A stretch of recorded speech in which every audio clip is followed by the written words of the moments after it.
Hey guys, Hi. Hi. I have a new cool mic so I can hear myself when I talk. Breaker, one nine, breaker, breaker.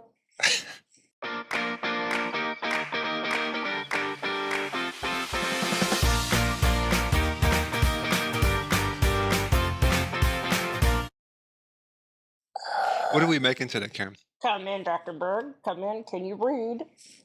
What are we making? Well, we're doing a lot of cruciferous recipes, and this color is interesting.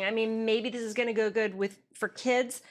It's a broccoli fritter, and it's got great. St. Patty's Day. It's a little St. Patty's Day-ish. It's just there's nothing when you're cooking with broccoli, it's gonna be green, right? Yeah. So you can put something on top of it. You can put some sour cream on top of it. But let's try it. Oh, Dr. Berg's not going to try this one, right? I'm gonna watch. You're going to watch. He doesn't like broccoli. I like it. I just can't eat it for some reason.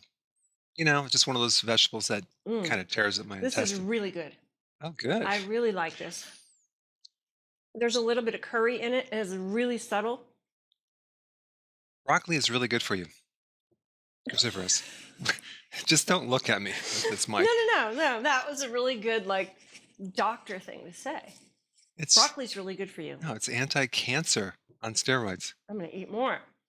No, actually, this is really good. It's like a pancake. It's like a pancake, and I'm from Pennsylvania. My family is Pennsylvania Dutch, so there's a lot of German foods, a lot of potato pancakes and things like that. Can you put syrup on it? This, I No. wouldn't. No. I wouldn't. Sour cream. It's a little more vegetable sour cream. Okay. If they're served warm, these are not warm, but if they were warm, a little sour cream would be really good on them. Awesome. Yeah. That is the broccoli fritter. Okay. Let's go right into the how-to part.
Hey guys, thank you so much for watching. Please click the subscribe button and I will see you in the next video.